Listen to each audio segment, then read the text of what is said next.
What is up, everyone? I am MTG Flux, and we got another episode of We Draft Paper, and this is episode 9. So, yep, back at my LGS at Spanky's Card Shop at Kansas City. They are fantastic, and we had a good night of drafting tonight. Had some really fun games. But let's get in our first pack here. Hole Carver, Bolt. So the Angel's pretty good. The Argarian is really good. But I love the Monolith, man. This card is, it's a self-engine. It's just, there was so many games that I had tonight where my hand's just full. And the card's just, It wasn't a game at all. it just provided everything you need. So, let's see kind of where we go from here. I do think potentially the Argarian could be a better pick. But I think I'm just a fan of the Monolith. I've just gone up and up and up on that card. This set is so good. The Hurrier. The Mouth is really good. And then I see the Circuit Feeder. I'm like, well, if we're just going to do black artifact things, that's what we're going to do. I go really heavy in black in this this draft too. It was a I was cutting it hard and just taking like good options, and it was, I think, the right lane to be in because I was being fed quite a bit of quality black cards. The guy next to me that is passing to me did end up dipping in black, but nothing like that I was really missing. I didn't feel bad about him, the cutoffs that he had on me. Diagraph's good. Good mid-range card. This was a very, very value mid-range deck anyways. Had some cool things going on. But yeah, felt really good about it. I went 2-1 for the night. Couldn't beat the final boss. But round 1 I went up against a Simic player that had a few counter spells and fun things. Grav kills, just the nuts here. So staying in black and keeping my lane. But that being said, round 1 I played a Simic player with had a bunch of counter spells, good interaction. It's just I think my cards valued over him, like with how many 2-for-1s I had in this deck. So it wasn't that difficult to kind of like just power through his deck. And then round 2 I played my good buddy Lawson. He's like, we're in a very similar group to where we play each other. We do a sealed league together.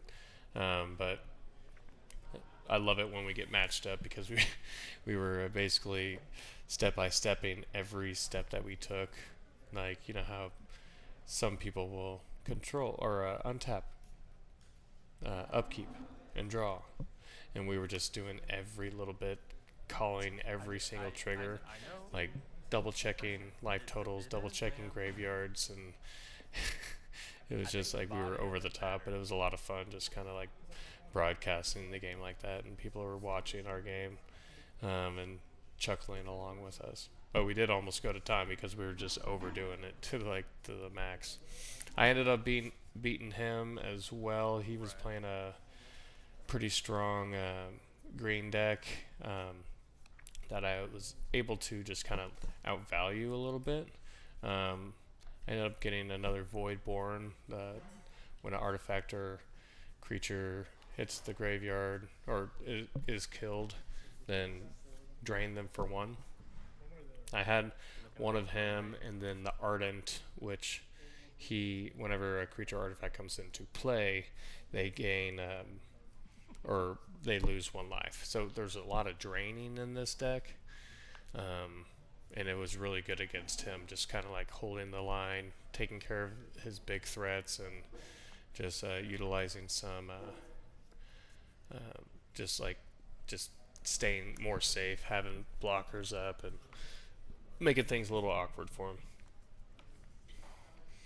we also had a discussion about the Wayfarer, the 3 mana, the 3 drop green creature that makes a lander when it ETBs and it's a 3/3.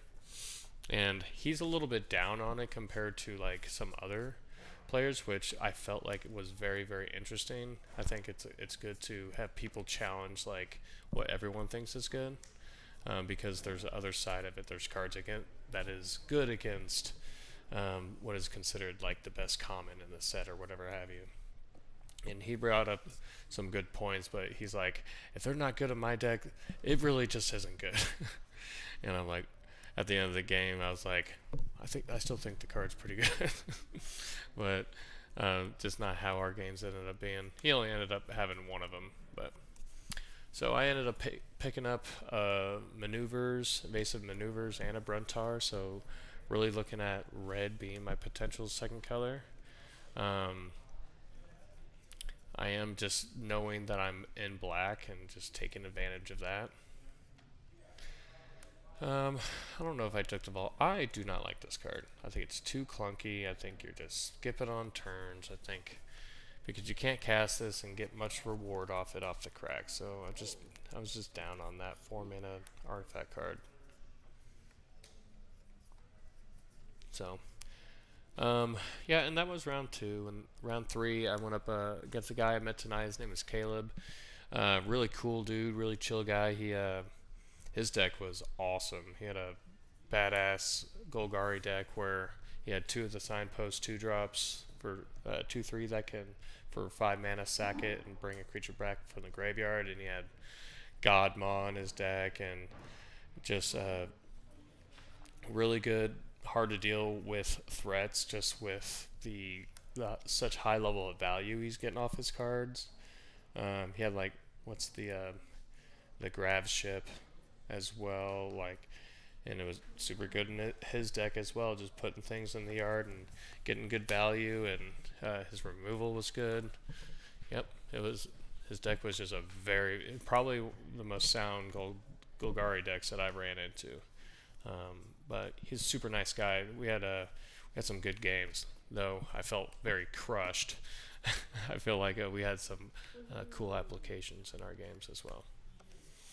But yeah, so just getting past a lot of late red here as well, so that's just keeping my eye more open. Let's go through what we kind of have here. I like to separate it like colorless and mana up front, or even maybe non-playables, and then kind of separating by color and looking at the curve through that. I find it easier for me. So black is still, my black cards are heavy hitting. Feel really good about that.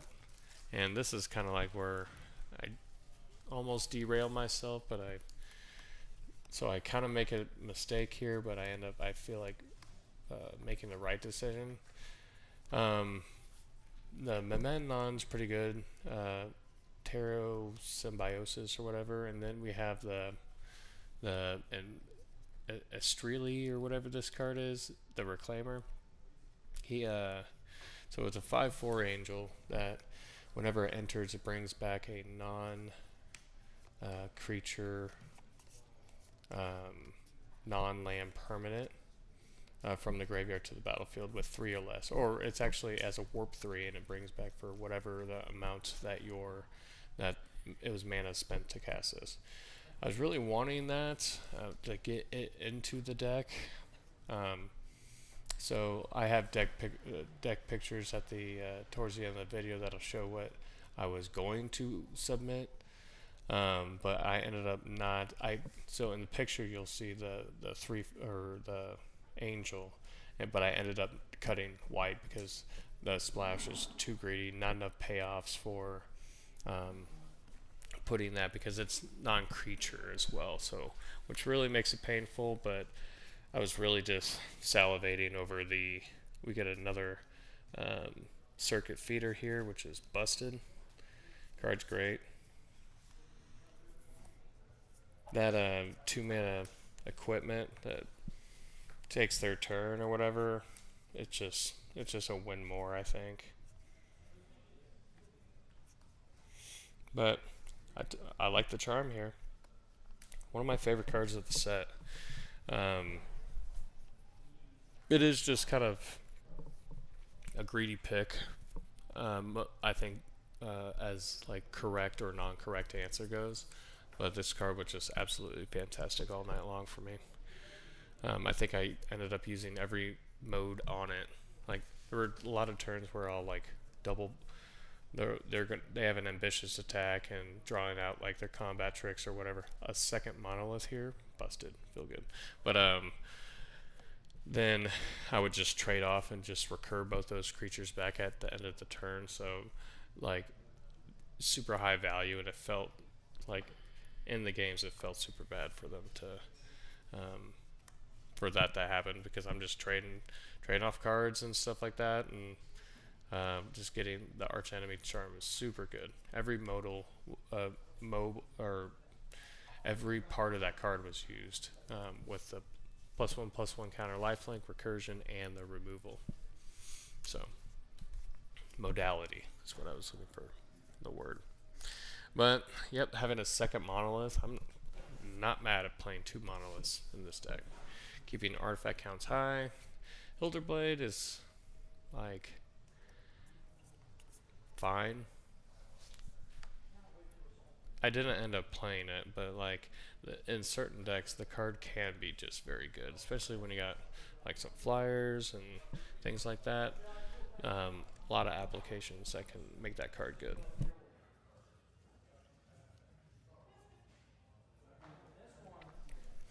So yeah, it was a 2-1 night. I'm kind of waffling at this point in the draft for my second color, even though red is kind of flowing both sides. I definitely was in the right colors, but I think I was struggling because I didn't. I wanted to be mono black, but my red was actually quite strong. I ended up with 2 Bruntars, but I didn't play any of them. I think I only splashed for 3 red cards. I think it was maybe an Orbital Plunge, the Ardent to kind of go with the draining vibe that I got going on in this deck, and maybe the Invasive Maneuvers. So Hole Carver's great. Keeping the artifact counts high as I can because I have 2 circuit feeders in this deck now, which is always a great plan.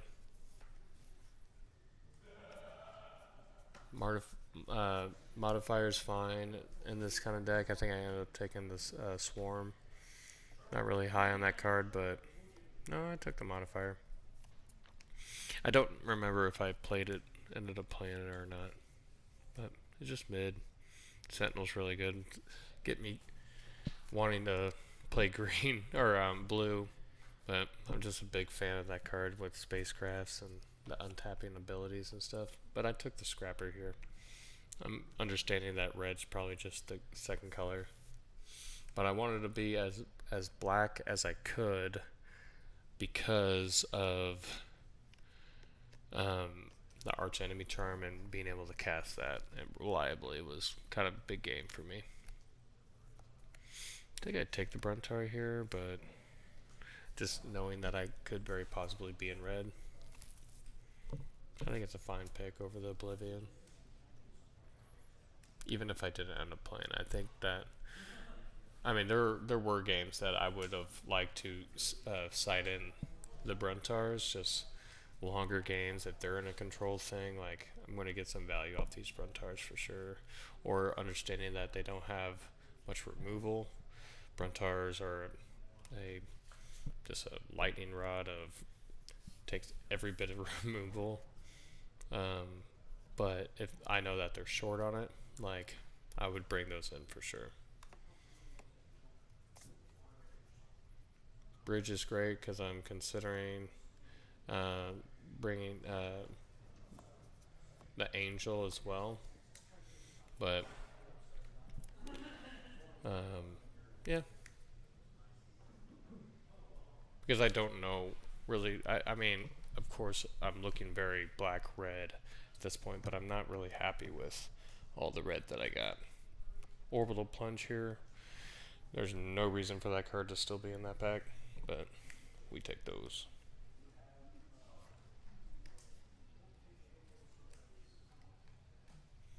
Yeah.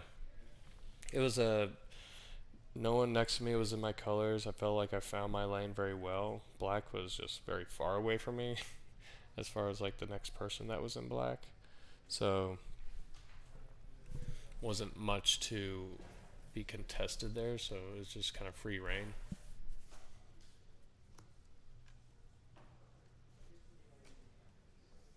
I'm glad I didn't try to take the arch enemy or miss or wield the arch enemy charm, even though I saw it pretty late, because I feel like at the other side of the table, I mean, the guy, I guess he was across from me. No, he was almost across from me. I think he would have took it in his deck too. Caleb, the guy, yeah, the guy who played the final boss.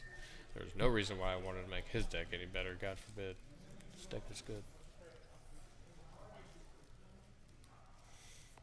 I mean, Orbital Plunge, Bruntar, the modifiers, just all fine. Nothing crazy. I mean, black is where all my power is, but there are some good cards in here. Got a Bolt in there too. I know I didn't end up playing the Bolt. But yeah, at this point I'm like valuing. I'm praying for Tezzeret right there. With the amount of artifacts I have, if I had Tezzeret in this deck, it'd been busted. I am looking for Beetles. Beetles is big game for me. Let's see what our rare is. Oh, it's the Inquisitor. I think maybe there was a world where I could have been like a black-white deck, but I think white was contested around me. But I think I could have sniped some quality white cards around me.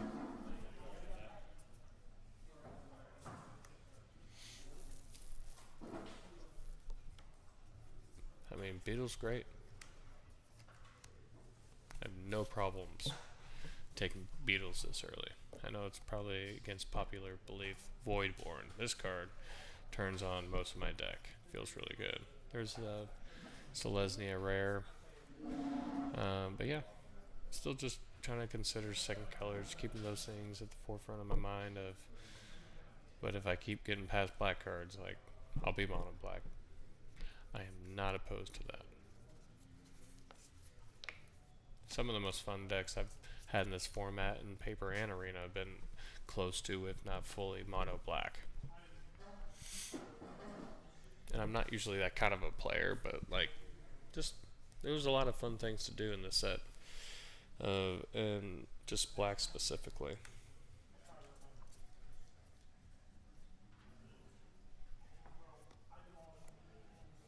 All right.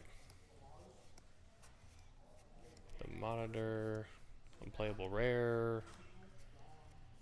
The Beckoner is pretty good. I was close to the combo where the double Beckoner and into like the Voidborn to drain them out, but just sacking the double Beckoner and then the Voidborn. So you would basically just double Void out, or you can have one in play even, but Void out the Beckoner, the second Beckoner at the very least, and have a Zealot in play and just keep sacking, looping it, and draining them out for lethal. It's cute. I was talking about that combo with Caleb, but I could have got there in this deck, but I didn't see any Zealot. Having a Zealot in this deck would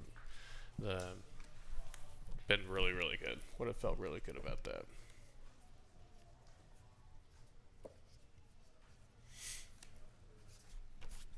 Kind of late Titan, but all black is just flowing, so I can't even really call it late. It's just like an ignored Titan.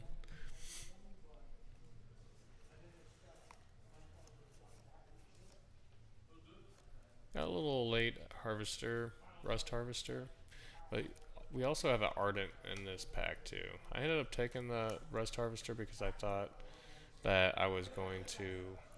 You see me kind of notate towards the Ardent of how just I would like that back. But the Rust Harvester.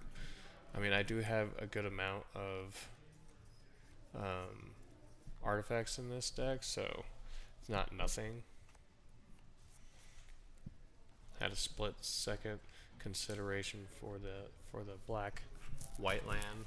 I still wanted to play that angel, which I really did want to, but I knew I was just kind of far away, and if it worked out, it worked out. But a lot of things would have to go right in order for it to work out.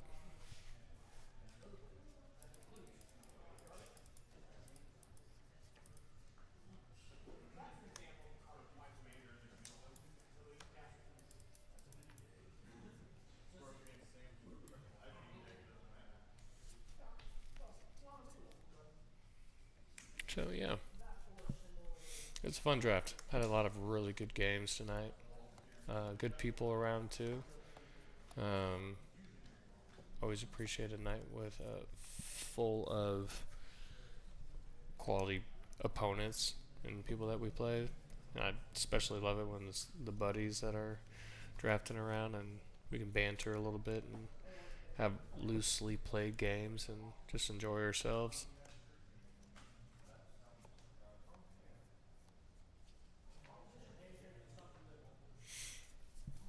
Not a great pack for me, but there's, I mean, just the card quality of the cards were not that great in that pack.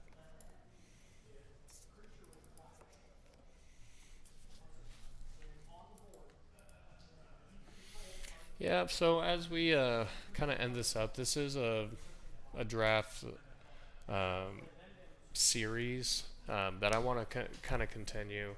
If you guys have suggestions or things you'd like to see out of this, let me know. Please leave a comment.